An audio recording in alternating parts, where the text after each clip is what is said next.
morning, mentors! Amazing morning!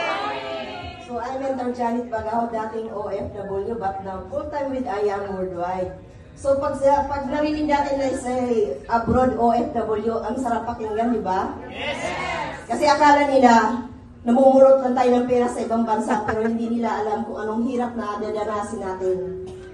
Thank you na lang na natagpuan natin si I Am Worldwide. So, 8 years po tayo sa ibang bansa.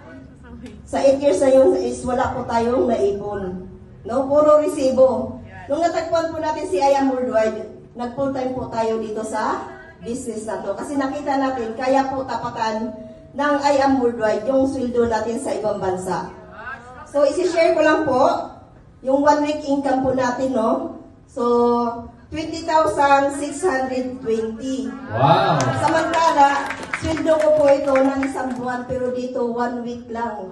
Dito sa I Am Worldwide. So, yun lang. Thank you, Lors. Okay, thank you, Mentor Janet.